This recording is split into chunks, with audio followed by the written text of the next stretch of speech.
ఈరోజు సంగారెడ్డి జిల్లా మున్పల మండలం బొద్దేలలో ప్రెస్ మీటింగ్ పెట్టడం జరిగింది. ఎందుకంటే జూలైలో 5న జరగబోయే సమరవేది సభకు మరి ప్రతి జిల్లా నుంచి, ప్రతి మండలం నుంచి, ప్రతి రాష్ట్ర వ్యాప్తంగా మన అక్కలు, చెల్లెలు, అన్నలు అందరూ కూడా రావాలి.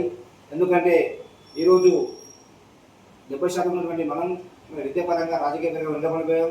మనం ఎంత మనకంతా. ఈరోజు 10% ఉన్న వాళ్ళు ఎమ్మెల్యేలు, ఎంపీలు అవుతుంటే ఈరోజు మనము బీసీ, ఎస్టీ వెనుక 90% ఉన్నాం. మనం ఈరోజు విద్యాపరంగా లేము, రాజకీయ పరంగా లేము. ఎక్కడ చూసినా ఈరోజు మన పిల్లలు చదువుకోవాలన్నా లక్షల పిల్లలు అవుతున్నాయి. ఏం చేయాలన్నా ఉద్యోగాలు కూర్చున్నాయి, ఉద్యోగాలు లేవు, ఏం లేవు. ఎందుకంటే ఈరోజు బీసీ ముఖ్యమంత్రి ఏమైందంటే మన మాట మనకు దక్కుతుంది, మనకు ఉద్యోగాలు వస్తాయి, మనకు మంచి సంపద ఉంటుంది, అన్నీ ఉంటాయి. అనేక విషయాలు కూడా అక్కడ చెప్పడానికి తీర్మానాలు వస్తున్నాడు. మరి ప్రతి గ్రామం నుంచి కూడా అందరూ ప్రజలు రావాలని చెప్పి కూడా మీకు అదే కోరుకుంటున్నాను.